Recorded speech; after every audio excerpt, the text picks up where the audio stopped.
Assalamualaikum sampurasun. Bun. Waalaikumsalam. Oh iya.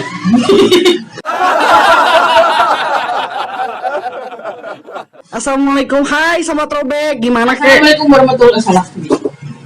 Assalamualaikum warahmatullahi wabarakatuh. Sampurasun. Hai.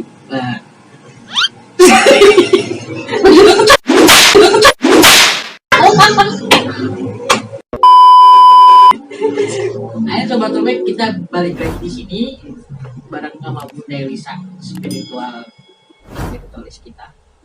Kita mau wawancara pribadinya Bunda dari awal beliau ini orang Jadi biasa. spiritualisnya gimana? Ya, itu prosesnya untuk menjadi spiritualis itu seperti apa?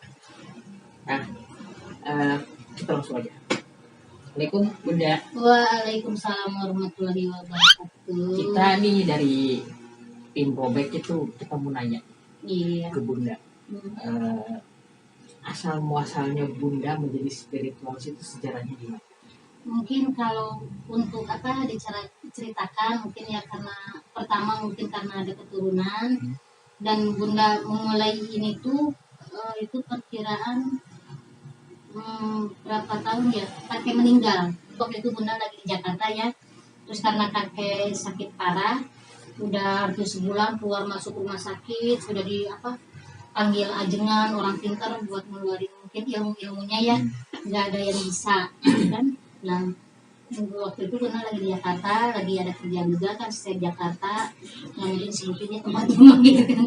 Waktu itu setelah Bunda pulang ya dia selalu Bunda dampingin gitu kan. Ya terakhirnya dia mau meninggal, nggak tahu memasukkan sesuatu lah ke badan gitu kan. Cuman dia amanatnya cuman satu, ingat Nyai, kalau kata orang Sunda, boga pangabisa ulah dibisniskeun. Itu yang selalu diingat sama Bunda. Ingat Nyai, boga pangabisa ulah dibisniskeun. Maksudnya gini dalam bahasa Indonesia, kalau kita punya ilmu atau punya sesuatu yang bermanfaat orang sama orang lain, jangan sampai itu selalu dijadikan uang atau dijadikan bisnis, karena rezeki nggak akan kemana, tidak dapat dari yang ini, dapat dari yang itu, seperti itu. Nah setelah almarhum meninggal, dan itu juga membuat Bunda shock ya, karena Bunda mungkin dari kecil bahkan Bunda udah menikah pun masih tidur sama kakek almarhum, karena mungkin juga Bunda cucu pertama juga ya, dari beliau. Kalau kakek dua-duanya turunan dari Garut ya. Jadi nah semenjak kakek meninggal, karena Bunda drop juga kan ya, merasa kehilangan, betul-betul kehilangan gitu kan. Kalau sama bapak atau sama ini Bunda nggak kurang dekat sih ya, tapi sama almarhum inilah Bunda yang luar biasa dekatnya. Karena dari beliau lah Bunda selalu dapat pengajaran apapun gitu kan. Puasa ini itu Bunda juga nggak tahu maksudnya apa gitu ya. Digojlok ya? Iya digojok, tapi bukan secara mendidik langsung, tidak. Cuman harus ini harus itu, enggak. Sok ini udah kemana lagi, lama lagi ini nih bacain ini lagi gitu. Enggak, jadi enggak kayak orang lagi belajar gitu di satu tempat terus belajar enggak. Nah mungkin nah setelah itu ya mungkin Bunda kesana kemari lah mencari, mungkin selalu dibilang orang mencari jati diri. Jadi ada di mana, daerah mana orang pintar atau ustadz atau kiai sampai Bunda masuk ke kelenteng, masuk ke gereja, masuk ke pura, ke apapun itu yang namanya tempat ibadah, meskipun agama beda Bunda masukin, kadang 2 bulan 3 bulan, dan Bunda dilihat di situ kan yang Bunda rasa semua intinya ajaran demi kebaikan ya. Cuman mungkin caranya aja yang berbeda. Nah, ya lama-lama seperti itu, dan itu pun Bunda juga mulai itu tuh mulai merasakan, dan yang Bunda rasakan waktu umur anak Bunda 4 tahun itu Bunda udah jarang di rumah kan, udah ditinggalin lah, maksudnya tuh anak dan sama suami pertama pun cerai kan. Nah dari situlah Bunda mulai kesana kemari ya, intinya tetap menjati diri tapi bersiar juga gitu kan. Ada yang butuh bantuan sampai Bunda ngekos di mana mungkin Emil atau kos juga mungkin tahu lah gitu kan kehidupan Bunda seperti apa gitu kan. Kayak perjuangan ya, namanya perjuangan, dan yang Bunda rasakan pro kontra, dan untuk menginjak yang luar biasa ya Bunda jarang ada di rumah, soalnya Bunda kan hidupnya menjauhi dunia ramai gitu kan. Kadang menghilang berapa tahun ya Mil, Iya. ketemu lagi gitu kan. Ada lagi cuma berapa bulan menghilang lagi, begitulah selama. Jadi nggak pernah tinggal di rumah ataupun di daerah Bunda sendiri, nggak pernah. Selalu Bunda mencari, mengembara lah kalau kata ini mah gitu kan. Jadi perjuangan untuk Bunda. Jadi ada faktor keturunan Bunda tuh, jadi terus berguru juga, nggak Iya. setahun 2 tahun, ini berpuluh-puluh tahun gitu kan. Jadi kalau misalkan ada kadang-kadang ada orang yang Bun baru juga dia ketemu atau misalkan dapat pengalaman mistis gitu, terus dia merasa bahwa Dia udah bisa. diri dia itu udah bisa ngobatin, atau bahkan mungkin ngikut ke Bunda atau ngikut ke Yang spiritualis lain. lain, baru sebentar dia merasa kalau dia itu sudah bisa. Nah, padahal ini ada ilmunya, ada tata caranya sendiri, dan itu nggak mudah. Jadi gini ya, seorang spiritualis atau supranatural itu sangat berbeda. Ada yang dari keturunan, ada yang dari alam, ada yang otodidak belajar. Jadi gini, misalkan seseorang dia mempunyai keturunan, tapi dia nggak mau belajar, tetap dia nggak akan bisa dan nggak akan paham. Dan seseorang yang tidak ada keturunan, tapi dia mau belajar, insya Allah akan bisa. Jadi banyak yang mendadak bisa, makanya timbul atau bermunculan lah spiritualis. Oh kemarin dia bukan spiritualis, sekarang jadi spiritualis tiba-tiba kan. Jadi banyak yang istilah nama bahasa kasarnya mah banyak dukun dadakan lah gitu. Gara-gara si kopi cina loba dukun dadakan, cina itu walau alam yang dibilang mendariknya Bunda nggak tahu seperti apakah.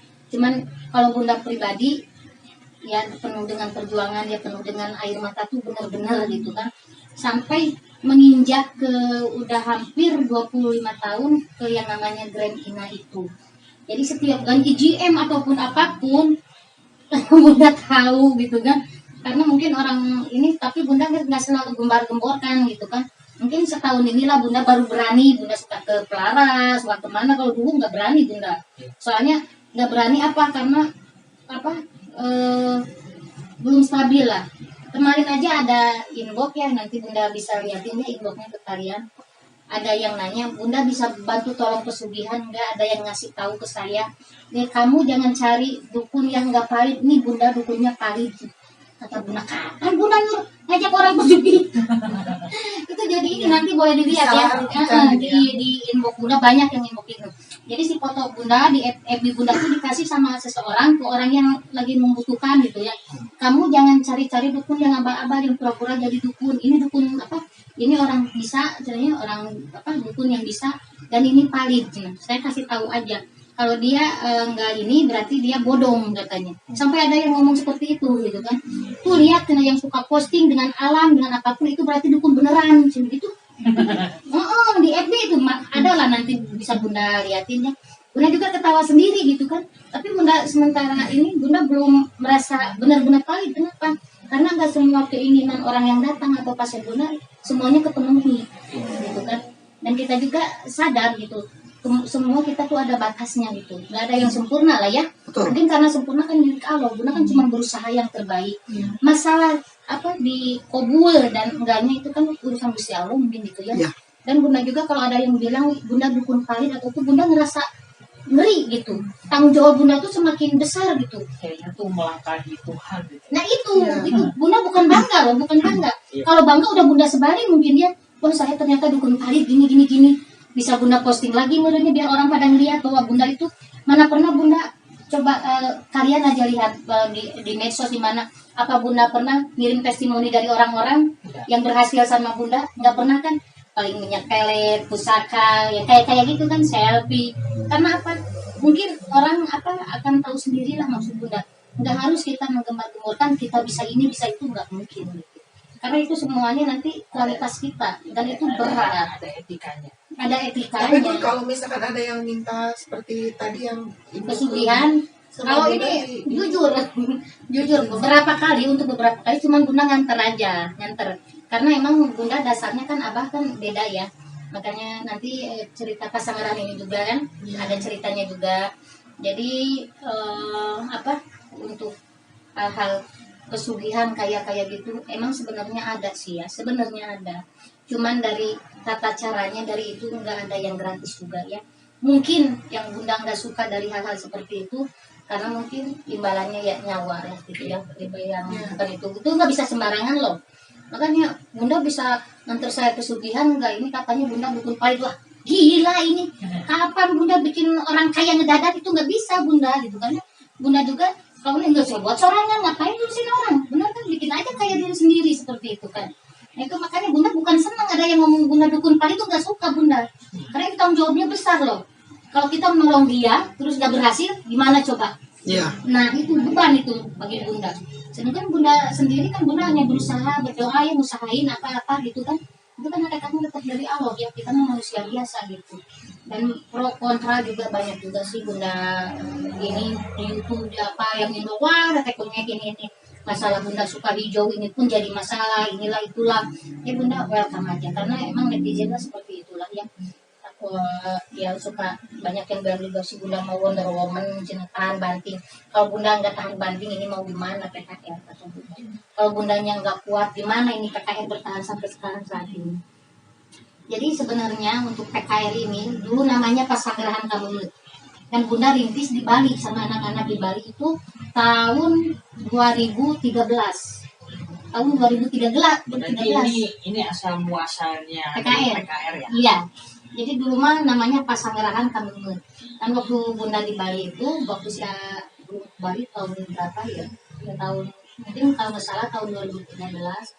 Cuman Abah selalu berpesan suatu saat Abah mau ingin buka pasanggerahan, ya tempat orang-orang berkumpul, ya ngaji, ya tawasulan, kenapa seperti itu kan? Ini cita-cita almarhum sebenarnya. Kan namanya juga Pasanggerahan Kamemut, nggak ada rengganisnya. Lain cerita kan, nggak ada rengganisnya. Nah, pulanglah Bunda kan dari Bali ke sini kan. Nah, udah dari di Bandung sini Bunda juga nggak tinggal di itu apa?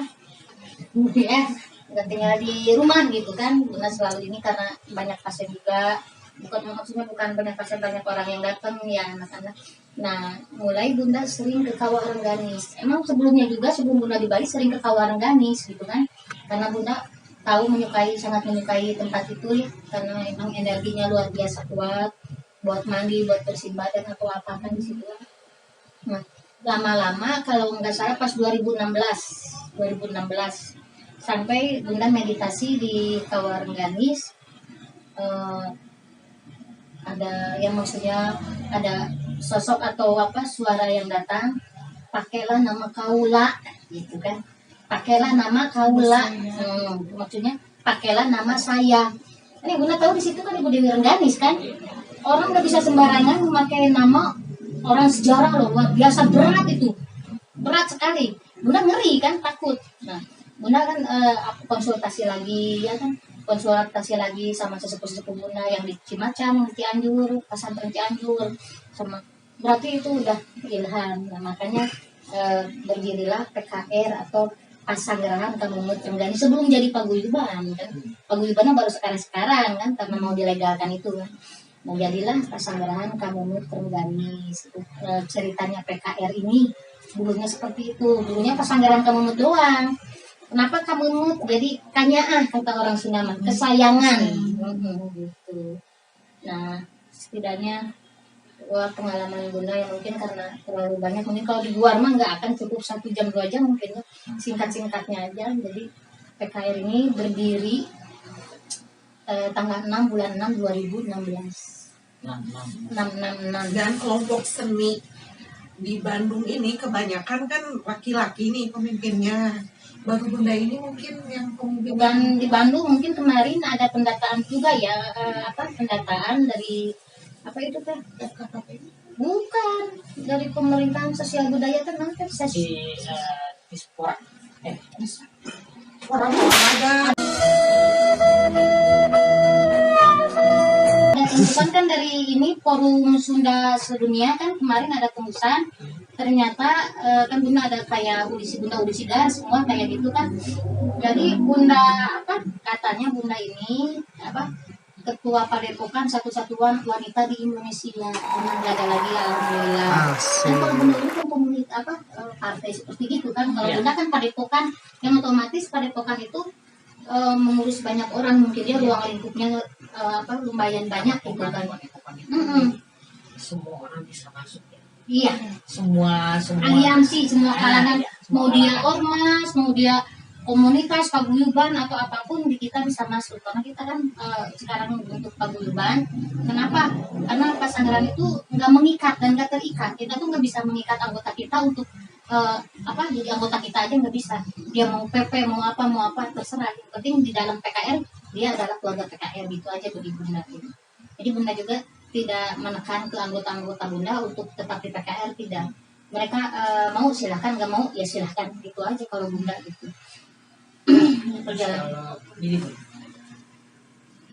pengalaman apa aja nih yang apa tuh namanya yang dialami sama Bunda selama Bunda jadi spiritualis itu apa? Banyak sih ya kendala pro kontra itu mah udah biasa ya. Dan pas ulang tahun PKR yang ketiga ya, itu waktu posisi Bunda di daerah Cembul kan. Posisi Bunda waktu di daerah Cembul dan itu kita belum ada legalitas. Belum ada legalitas ya. Nah posisinya karena Bunda yang mungkin menyukai figur seorang ibu ya. Jadi di backgroundnya itu pasang figur ibu ya. Nah kebetulan di daerah Bunda waktu itu ada 2 aliansi ya, mungkin dibilang persis ya gitu kan, beda inilah gitu kan. Nah di situ mau acara 1 jam sampai rame, Bunda didatangin Polsek, DKM semuanya pada datang. Panggung sudah berdiri, semuanya sudah siap. Hampir aja acara itu nggak jadi. Background udah Bunda turunin kan, minta diturunin. Background yang ada misalkan bilang kala PKR yang ke anu kan, cuman ada gambar ibunya. Udah Bunda copot, udah ditutupin pakai background yang ada di panggungnya semuanya udah beres. Itu pengalaman yang luar biasa. 1 jam pas acara Bunda didatangin dari Polsek, masih ada nomor-nomor Pak Polsek yang udah sekarang malah jadi teman kan alhamdulillah. Dari DKM, dari semuanya. Dua argumen, Bunda hadapin sendiri. Nggak tahu anak-anak yang namanya si Anu, yang itu nggak ada. Sendiri tuh total sendiri Bunda hadapin tuh. Orang dari kepolisian, orang dari masyarakat itu. Dan ujung-ujungnya sebenarnya bukan masyarakat yang mengadu sebenarnya. Ya ada seseorang di situ mungkin spiritualis juga, mungkin sesepuh atau ketua di situ yang ngerasa gimana. Padahal selama Bunda tinggal di situ kan nggak pernah Bunda ngambil pasien dia gitu, nggak pernah. Atau sampai katanya ketua Padepokan nggak boleh perempuan, haram ya. Terus toto itu pakai terapi telur itu haram katanya. Tapi nggak boleh. Tapi Bunda adu argumen. Kata Bunda ya terakhir kan. Ya sudah kata Bunda, kalau ini acara mau digagalkan silakan gagalkan. Ganti ini semua pengeluaran yang sudah saya keluarkan. Untung semua kwitansi ada dari catering Sumama ada kan semua, bayar panggung segala macam. Waktu itu total mungkin 21 juta lah. Total untung ada kan semua dari pembelian apapun yang dikersaknya ke Gusti Allah gitu ya. Ini bengong mereka kan, bengong. Kalau ketua kata saya nggak boleh perempuan, presiden aja perempuan, saya cuma Padepokan kecil apalah. Dan mereka yang nggak bisa berbuat apa-apa. Setelah DKM-nya keluar, Pak Kuasa sampai ngomong gini, bingung sama saya teh, nggak nanggapi omongan dia, gimana dia melaporkan. Kan Bunda ngomong di depan Pak Dekan, Anda melaporkan saya ya dengan tuduhan seperti itu, saya juga bisa melaporkan Anda, dibalikin ke Bunda, boleh Bunda. Saya juga berhak dong ngelaporin Anda dengan perbuatan tidak menyenangkan. Dan lagian buktinya apa kata Bunda. Nah udah itu dia ya udah tanggung, silakan aja di acara.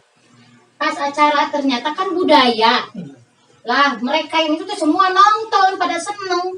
Orang-orang yang di depan itu luar biasa. Itu pengalaman yang luar biasa untuk PKR ini. Itu di ulang tahun PKR yang ketiga. Aduh, ya menghadapi orang-orang seperti itu, kalau kitanya lemah ya udah kalah kita. Tapi Bunda yakin sama Allah, kita mah nggak ada niat jelek. Malah tadinya juga niatnya buat menghibur masyarakat, benar nggak? Sampai perizinan dari itu koramil yang ada di sungai itu. Yang Citarum itu ya. Semuanya udah kumpul gedungnya. Kalau emang nggak boleh diadakan di situ, kenapa nggak dari kemarin setelah panggung didirikan baru pada komplit? Nah itu dia. Bunda kalau orang salah ya salah, mau dia siapapun ya Bunda berani ngadepin gitu. Mau Bunda sendiri mau enggak ya paling gimana lah nanti gitu kan. Yang penting niat dan tujuan kita emang buat kebaikan. Itu juga pengalaman yang luar biasa selama Bunda megang PKR ini. Dan untuk segala macam di PKR ini luar biasa. Dan mungkin semuanya juga tahu lah, PKR itu selalu jadi acuan, selalu jadi bahan. Entah itu gosip yang baik, entah itu gosip yang gak baik. PKR, kenapa selalu PKR? Ya Bunda selalu berpikir gini, sudahlah nggak apa-apa. Yang ada di kita mereka nggak punya. Iya. Mereka mau manfaatin kita mau apa tuh? Mereka juga kadang bingung, PKR ini ada apa sih? Selalu di forum ini yang diomongin PKR, selalu yang diomongin PKR ini. Udah jelas nah PKR terkenal minyak goreng, terkenal landana, terkenal ininya, terkenal itunya. Nah itulah. Jadi Bunda harus belajar bijaksana itu seperti itu. Ke anak yang ini harus gimana? Ke anak yang ini harus gimana? Menyikapi orang seperti apa? Kalau mungkinnya Bundanya nggak bisa bertahan, ya mungkin nggak akan bertahan sampai sekarang itu aja. Makanya Bunda selalu menekankan ke kalian, biarin orang mau apa, yang penting kita bekerja, kita berjalan sesuai koridor kita aja, berjalan koridor kerjaan masing-masing, kerjaan kita, kewajiban kita aja yang kita jalankan, gitu aja. Yang orang ngomong apa ya udah. PKR itu melingkupi apa aja tuh Bunda? Dalam PKR itu yang udah jelas ya seni budaya dari berbagai macam kesenian. Mungkin kan di Bunda juga ada tim khususnya, tim Roy yang mungkin kalian ini. Makanya jadi pertanyaan, kok roda becak, kok Roy ini gimana katanya kan, itu pro kontra buat Bunda. Ya, Banyak loh.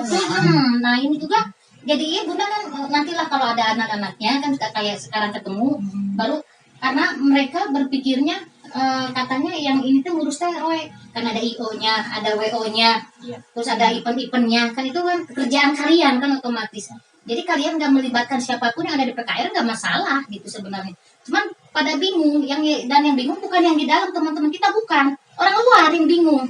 Kenapa Bunda ngirimin YouTube ini kan bukan PKR.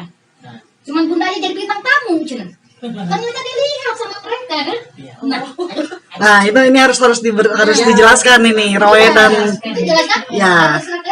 Kata Bunda gini, yang Bunda cuma nerangkan gini aja. Emang anak-anak di PKR cuman mereka punya channel sendiri buat di YouTube aja. Bunda nerangin gitu aja. Kalau di PKR tetap mereka adalah Roy. Nanti kita jelaskan ya, khusus videonya ya. Jadi biar nggak ada pro kontra. Jadi mereka bingung dikirim, kan kata kamu ini udah Bunda kirim kan.